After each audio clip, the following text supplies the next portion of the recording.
बात मुद्दे की में आपका स्वागत है। मैं हूं आपके साथ मोहम्मद कमर खान। कोरोना महामारी की दूसरी लहर ने सबको सख्ते में डाल दिया है।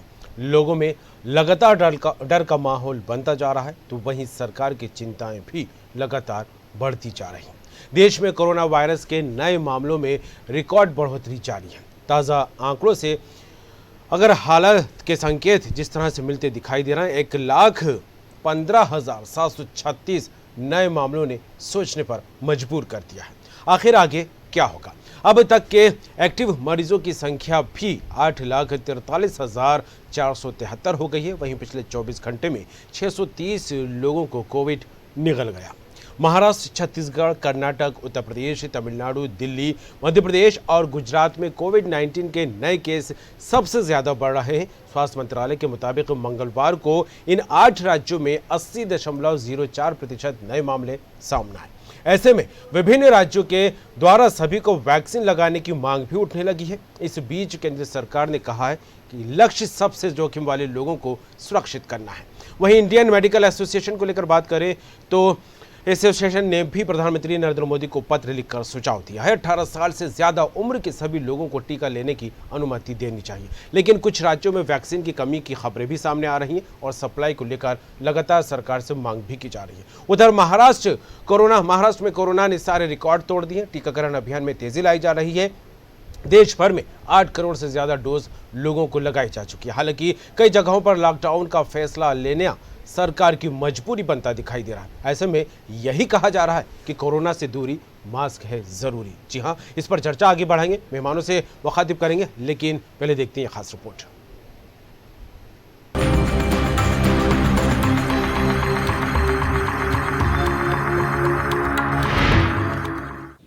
पहले से ज्यादा खतरनाक है कोरोना का नया वायरस। पहले से ज्यादा तेजी से फैल रही नई लहर। महाराष्ट्र में संक्रमण से हालात बेकाबू, तो दिल्ली में अस्पतालों में बेड्स पड़ रहे हैं कम। इससे पहले कि हम आपको कोरोना के आंकड़ों के बारे में बताएं, उससे पहले दिल्ली के लोकनायक अस्पताल के एमडी डॉक्टर सुरेश कुमार का ये बयान सुनते हैं। देखिए, जो ये करंट वेव है ये बहुत तेजी से फैल रही है और पहले से भी ज़्यादा स्पीड है इसका।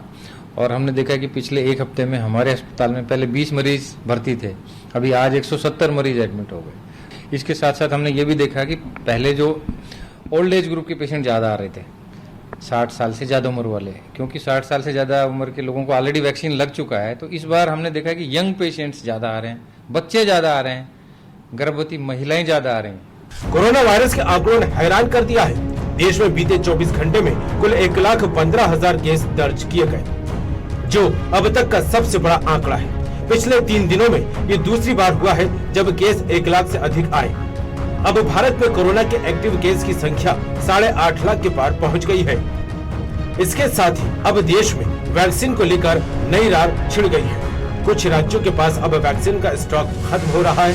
महाराष्ट्र के बाद आंध्र प्रदेश ने भी केंद्र को चिट्ठी लिखकर तुरंत प्रभाव से 1 करोड़ कोरोना वैक्सीन की डोज मांगी है। तो वहीं केंद्र और राज्य सरकारें लोगों से मास्क, सैनिटाइजर के साथ सोशल डिस्टेंसिंग की अपील कर रही हैं। कई जगह देखने को मिल रहा है कि मास्क को लेकर अब स्थानीय प्रशासन द्वारा भी उतनी गंभीरता नहीं दिखाई जा रही।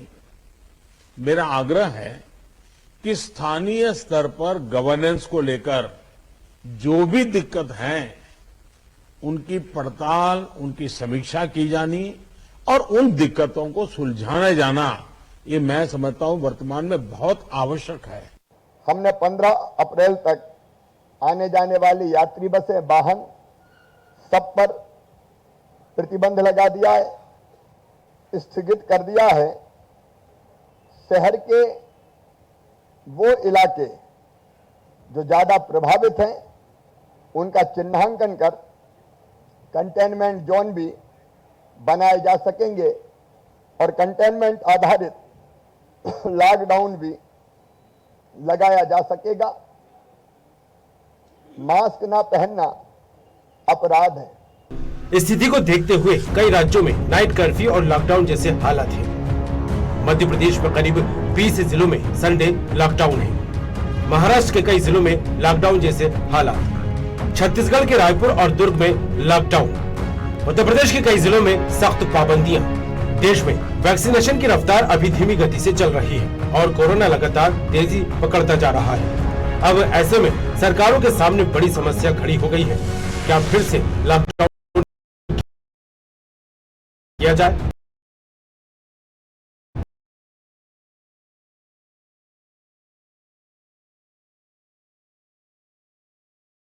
राज्यों और जिला की ये समस्या का हल हो या फिर आम जनता, कोई नहीं चाहता कि दोबारा लॉकडाउन लगे, लेकिन इसके लिए हमें खुद आगे आना होगा और कोविड गाइडलाइन का पूरी तरह से पालन करना होगा। News world desk.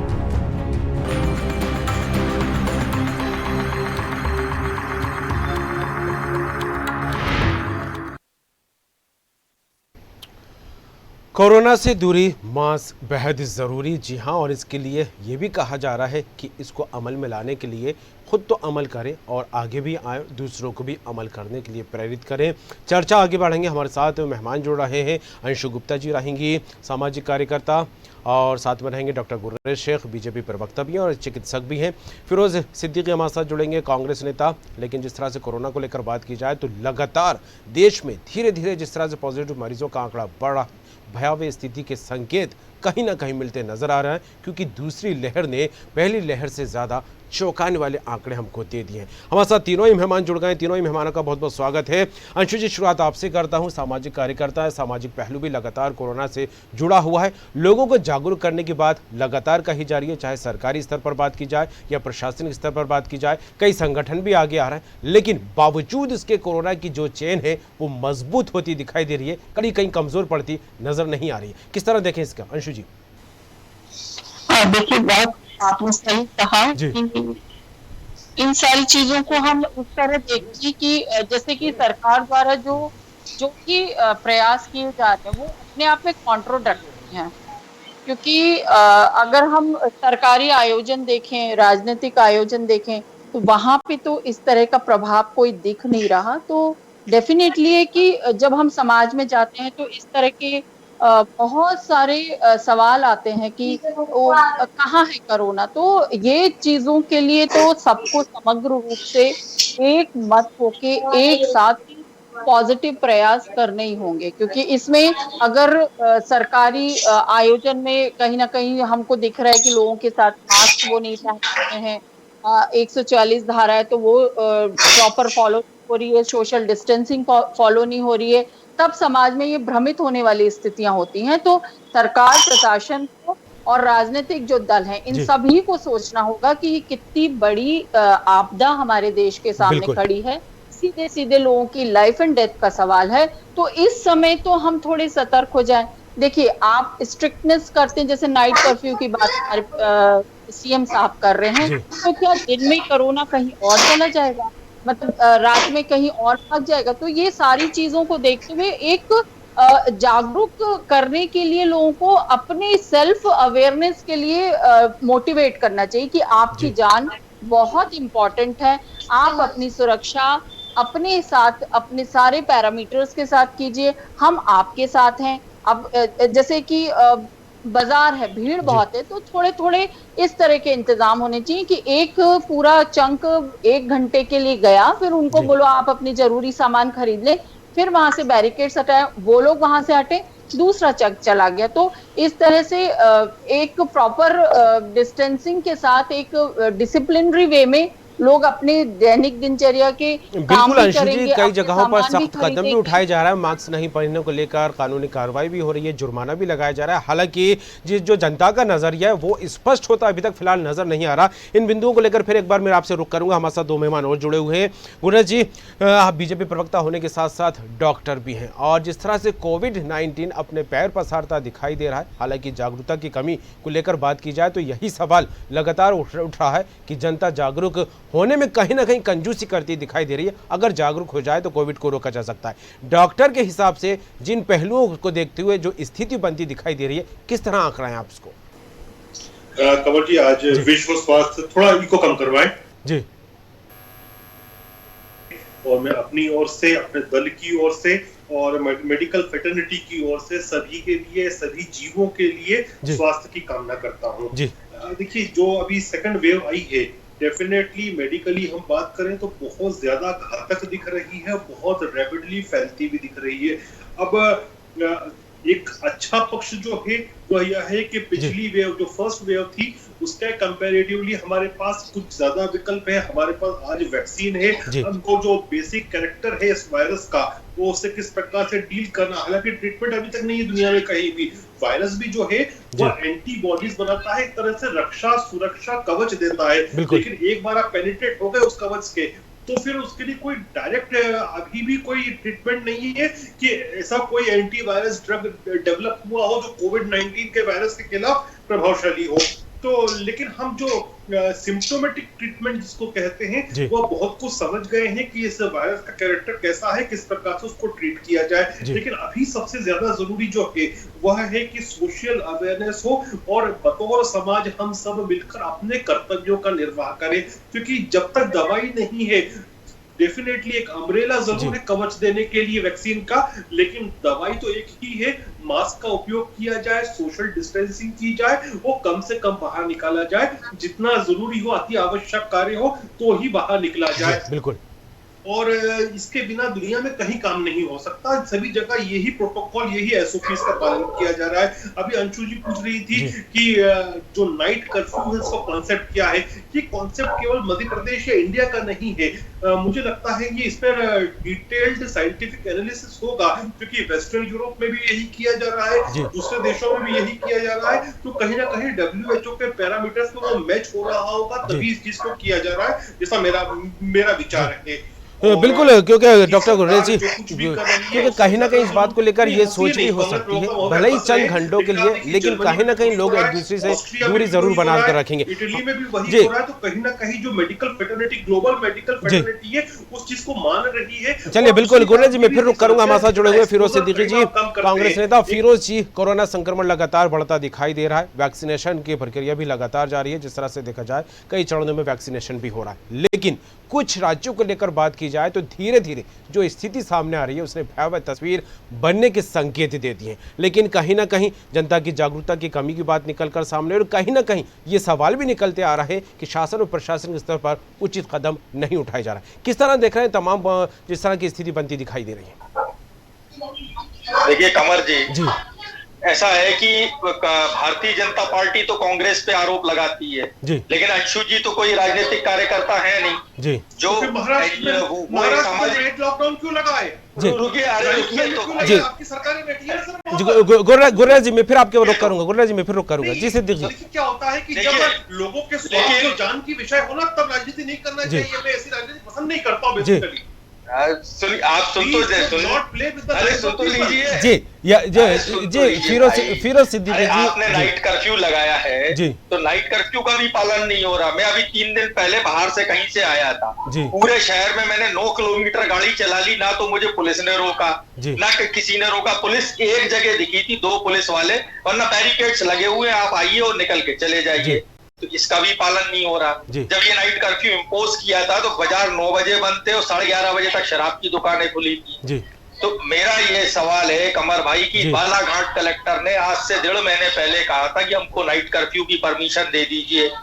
Balaghat collector, Chhindwara, बाकी के जो नागपुर से नेबरिंग एरियाज है, सबने कहा था कि ये बॉर्डरें सील हो जाना चाहिए। बॉर्डरें सील हुई, ना बसें आना बंद हुई, ना ही है ना ट्रेन में। आज भी आप नागपुर से आइए, ट्रेन में प्लेटफॉर्म पे उतरिए और चले जाइए, कोई आपको चेक करने वाला नहीं, कोई ढूंढने वाला नहीं है। और सवाल ये है कि जब सरकार खुद ही जब है आधे कभी आप राजनीतिक आयोजन कर लेते हैं। अभी मुख्यमंत्री ने रोड शो किया धारा 144 का, तो उन्होंने खुद नहीं उल्लंघन किया, आप ही ने खुद ने भीड़ लगवाई। 90% लोगों के पास मास्क नहीं लगे थे। ये सब बातें अलहदा है, इसलिए लोग ये समझ रहे हैं कि अब लोगों में जो चर्चा है, मैं वो बता दूं, लोग ये कह रहे हैं कि ये वैक्सीन नहीं बिक रही है, तो ये वैक्सीन बिकवाने के लिए ये सारे कारनामे सरकार द्वारा किए जा रहे हैं। ये स्थिति ये हो गई है आज की तारीख में कि लोग जो है वो विश्वास करने को तैयार नहीं। चलिए गुररेज जी, मैं फिर करूंगा। हमारे साथ सामाजिक कार्यकर्ता जुड़े हुए हैं, अंशु गुप्ता जी। कांग्रेस पार्टी अपील करती है कि आप मास्क लगाइए कोरोना की जो दूसरी लहर आई है वो बहुत खतरनाक है। बिल्कुल बिल्कुल ऐसे फिरोज जी, बिल्कुल यहाँ पर भी मैं एक बात कहना चाहूंगा, क्योंकि कोविड-19 जो है किसी को देखकर अटैक नहीं करता है, ऐसे में सबको एकजुटता से जो है जागरूकता का संदेश देना होगा। चलिए फिरोज सिद्दीकी यहाँ पर रोकूंगा मैं आपको अंशु गुप्ता से, और जानते हैं कि जिस तरह से सामाजिक पहलू निकलकर सामने आ रहा है, लोग जो है कोविड को लेकर कहीं ना कहीं जागरूक होते नजर नहीं आ रहा, और उसका एक बड़ा खामियाजा सारी जनता को, सारे देश को भुगतना पड़ रहा है। लेकिन अंशु जी, क्योंकि कोरोना की जो महामारी है तकरीबन 1 साल से ज़्यादा का वक्त हो चुका है, पूरी दुनिया इससे जूझ रही है, और कई चीज़ें इस कोरोना महामारी ने हर एक इंसान को, हर एक जिम्मेदार अधिकारी को, हर एक जनप्रतिनिधि को सिखा दी है। लेकिन बावजूद इसके वही चीज़ें एक बार फिर कम होती यहाँ पर दिखाई दे रही हैं। कहीं ना कहीं बेफिक्री भी हमें यहाँ पर जो है अपने चपेट में लेती दिखाई दे रही है। क्या कहेंगे? हाँ, बिल्कुल सही कहा आपने कि मैंने पहले भी कहा कि जो भ्रामक स्थितियां समाज में हमारे सो कॉल्ड जनप्रतिनिधि द्वारा, या फिर हमारे जो आइडियल, जिनको हम अपने एक आइडियल समझते हैं, जिनको हम फॉलो करते हैं, उनके द्वारा अगर ऐसी स्थितियां पैदा हो रही हैं, जैसे और कांग्रेस प्रवक्ता जी ने भी कहा कि हम क्या समाज में संदेश देना चाहते हैं। भाई, आपने कल जैसे वीडियो कॉन्फ्रेंसिंग के द्वारा वर्चुअल जब हमारे स्वास्थ्य आग्रह सम्मेलन किया जीवन साहब ने, अच्छी बात है, बट आप सड़कों पे जब निकल रहे हैं तो तभी लोगों में अविश्वास पैदा हो रहा है कि है क्या एक्चुअली कोरोना। जिसको हुआ है वो तो बहुत चपेट में आया है, पर जिसको नहीं हुआ वो वैसे ही स्वतंत्र घूम रहा है। अब जहां आपको जैसे कि स्ट्रिक्ट बरतनी चाहिए, वहां तो आपके यहाँ बहुत सारी चीजों में लोपोल्स हैं, वहां आप नहीं काम कर पा रहे हैं। तो बहुत ही प्लान्ड वे में, बहुत समझते हुए पब्लिक अवेयरनेस, क्योंकि इसमें सबसे बड़ा फैक्टर जो है वो पब्लिक अवेयरनेस में ही आपको काम करना पड़ेगा। लोगों को विश्वास दिलाना पड़ेगा कि हम आपके साथ हैं, और आप अपनी रक्षा सुरक्षा की खुद ही सतर्कता के साथ पालन कीजिए। नहीं तो ये ऐसी बीमारी है कि जिसको भी, इसमें ना राजा देखेगा कोई, ना रंग देखेगा, ना राजनेता देखेगा, ना कोई और कोई चीज देखेगा। वो तो जब चपेट में आओगे तो आप तो फिर अपनी जान, मतलब बहुत मुश्किल से इसमें बच रही है जिन लोगों के साथ सीवियर अटैक्स आ रहे हैं। तो ये सारी चीजों को देखते हुए प्रशासन को ही बहुत ही यूनिफॉर्मली, मतलब कि एक साथ एक तरह से, एक ही, चाहे वो सब्जी के रेड़े वाला हो, चाहे वो बड़ा शोरूम वाला हो, सभी के लिए एक मत होके एक सा कानून बनना चाहिए, एक ही तरह के नियम बनने चाहिए। क्योंकि यहाँ अगर आप भोपाल की, मैं तो बड़ी बात नहीं कर रही, इंडिया की बात ही नहीं कर रही, क्योंकि इंडिया में बहुत से प्रदेश हैं जहां बड़ी बड़ी रैलियां निकल रही हैं। वहां तो आप चैनल वालों से भी मैं कहती हूँ कि चैनल वाले वहां की रिपोर्ट क्यों नहीं दिखा रहे, जब हजारों की तादाद में लोग हमारे आइडियल लोगों को सुनने जा रहे हैं, वहाँ बड़ी बड़ी रैलियां, बड़े बड़े सभा हो रहे, वहां कैमरा दिखाने चाहिए कि वहां से लेके आनी चाहिए रिपोर्ट्स, वहां से तो आ नहीं रही है। हमारे मध्य प्रदेश में, महाराष्ट्र में इस तरह की एक तरह से स्थितियां जो आ रही हैं, तो वो दूसरे स्टेट्स में भी अभी से ही लागू कर लो, क्योंकि ये स्थितियां यहाँ आ गई तो अगला क्या पल होगा उन स्टेट्स में जहां लोग खुले और स्वतंत्र निर्भय होके घूम रहे हैं। तो ये बिल्कुल अंशु जी, और इन तमाम परिस्थितियों के बीच एक तस्वीर ये भी सामने आई कि कुछ जगहों पर सरकार को न चाहते हुए भी लॉकडाउन जैसा कदम उठाना पड़ रहा है। इस पर फिर मैं आपका रुख करूंगा एक बार। क्या कहेंगे डॉक्टर गुर्रेज शेख, क्योंकि जिस तरह से अभी फिरोज सिद्दीकी जी कह रहे थे कि अन्य राज्यों की सीमाओं को लेकर बात की जाए तो उस हिसाब का अलर्ट नहीं है जो होना चाहिए। हालांकि मैं यहाँ पर एक बात और कहना चाहूँगा कि 15 अप्रैल तक के लिए जो है महाराष्ट्र सीमा के परिवहन आवक जावक पर बंद लगा दी गई है। छत्तीसगढ़ जो हमारा पड़ोसी राज्य है, वहाँ पर भी जब पॉजिटिव मरीज बढ़ते दिखाई दिए तो वहां पर भी सरकार ने आवाजावक और सख्ती बरतने की बात कही है। लेकिन जिस तरह से लगातार मामले बढ़ते दिखाई दे रहे हैं गुर्रेज जी, तो क्या लगता है कहां पर चूक हो रही है, कहां पर कमी है? क्या कुछ रणनीति बनाने में या फिर गाइडलाइन बनाने में कहीं ना कहीं कोई कमी होती नजर आ रही है? देखिए कमल जी, मैं ज्यादा एक मेडिकल फैटर्निटी के रूप में भी बात करना चाहूंगा रादर देन पॉलिटिकल टॉक से।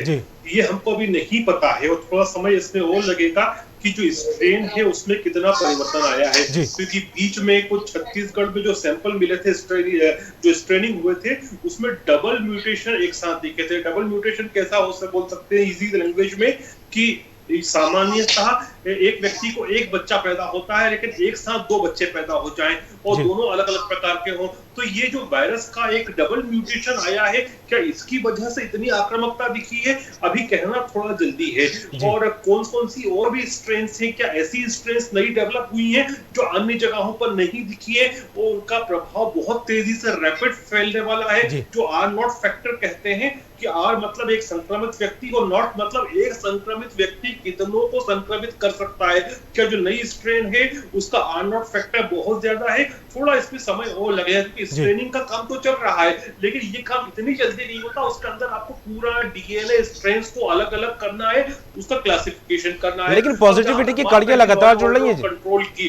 आज ही मुख्यमंत्री महोदय ने प्रधानमंत्री जी से जो वीडियो कॉन्फ्रेंस हुई उसमें भी इन विषयों पर बताया कि जो सीमाएं सील की गई हैं, जिस प्रकार से आने जाने को जो किसी तरह से कंट्रोल्ड एनवायरनमेंट पे किया उस पर।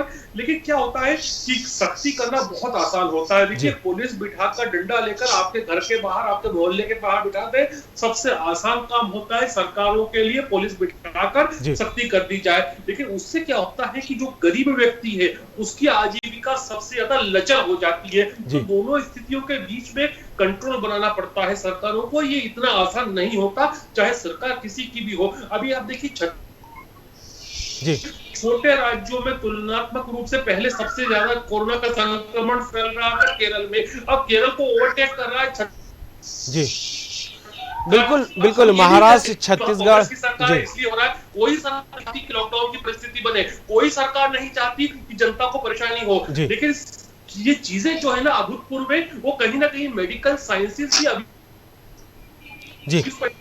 चलिए बिल्कुल, दोनों पहलुओं से आपने बात रख दी है कि किस तरह चिकित्सा के नज़रिए से देखा जा सकता है और किस तरह से एक जिम्मेदार व्यक्ति होने के नाते, जनप्रतिनिधि होने के नाते इस तरह की बात कही जा सकती है। क्या कहेंगे फिरोज सिद्दीकी साहब, क्योंकि जिस तरह से लगातार कोविड मरीज लगातार सामने आ रहा है, छत्तीसगढ़, कर्नाटक, महाराष्ट्र, उत्तर प्रदेश, तमिलनाडु, दिल्ली, मध्य प्रदेश, गुजरात जैसे राज्यों में कोविड-19 के मरीज लगातार बढ़ ही नहीं रहा है, बल्कि नए रिकॉर्ड भी यहाँ पर सामने आ रहा है। तो क्या कहाँ, वही सवाल मैं आपसे दोहराना चाहूँगा, कहाँ चूक हो रही है, कहाँ कमी हो रही है? क्या अभी भी कोई ना कोई गाइडलाइन बनाने को लेकर वो बात निकलकर सामने नहीं आ रही जिसकी बेहद जरूरत महसूस की जा रही है? क्या कहेंगे फिरोज जी?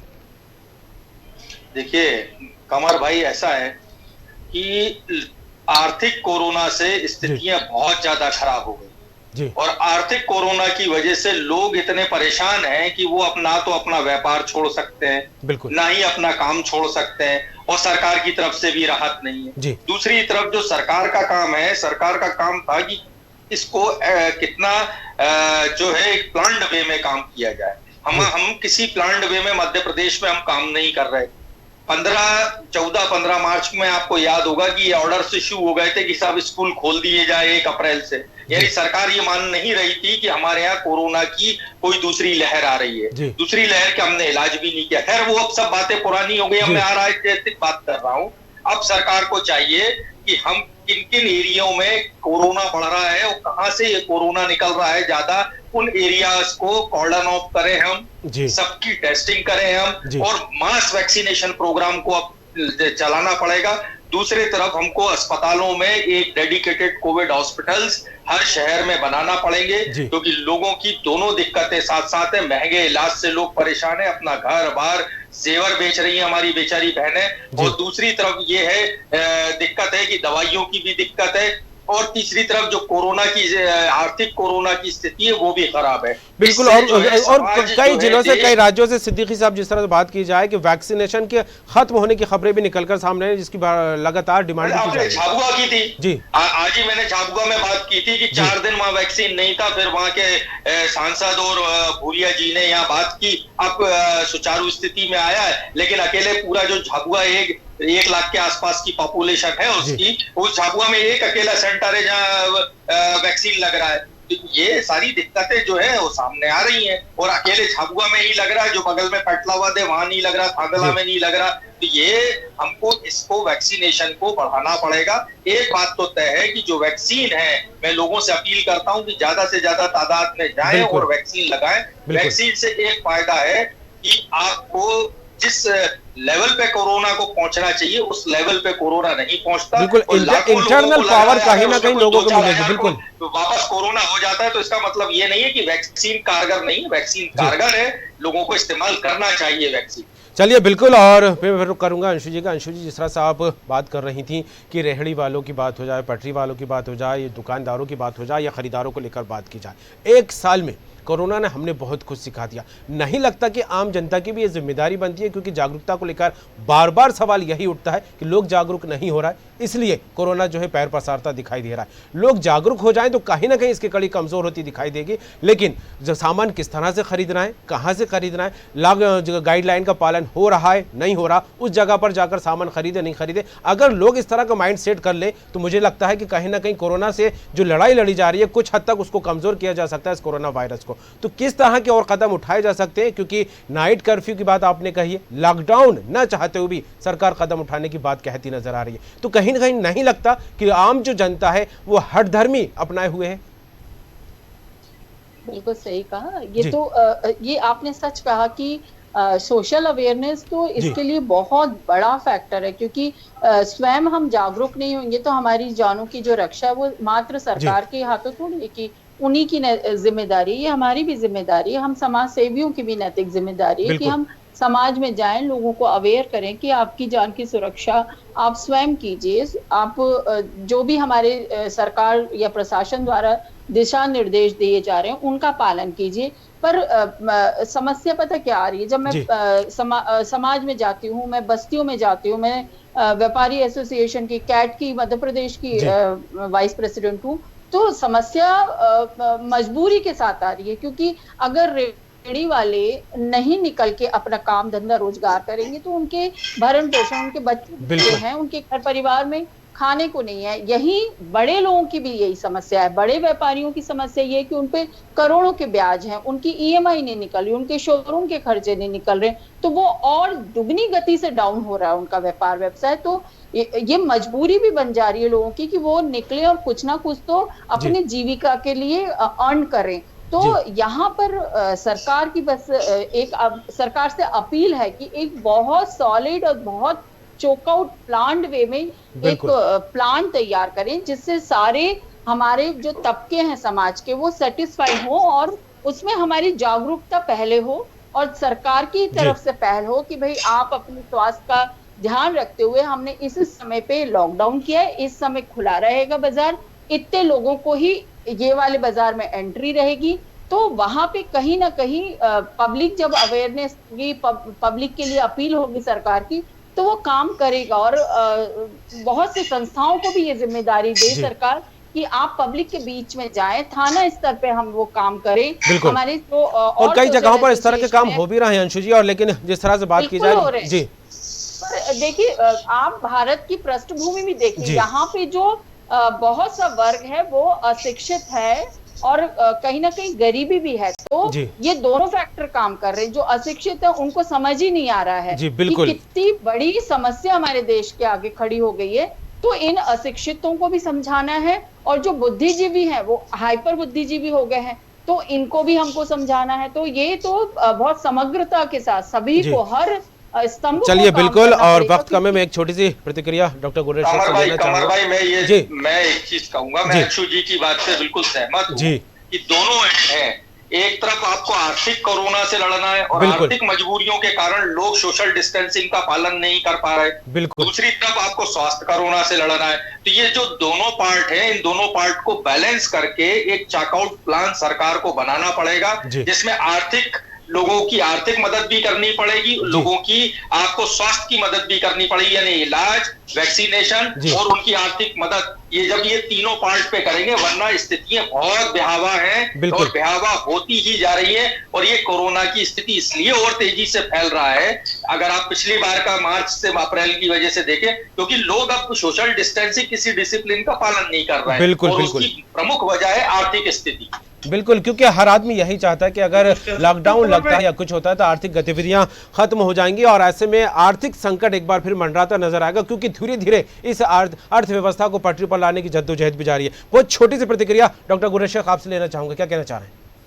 देखिए, पार्टी का संदेश जनता को देना चाहता हूं, जो हमारे व्यूवर्स हैं, कि पार्टी की तरफ से हाथ जोड़ के विनती करते हैं कि आप प्लीज सोशल डिस्टेंसिंग करें, मास्क का पालन करें और फिजूल में बाहर नहीं निकले।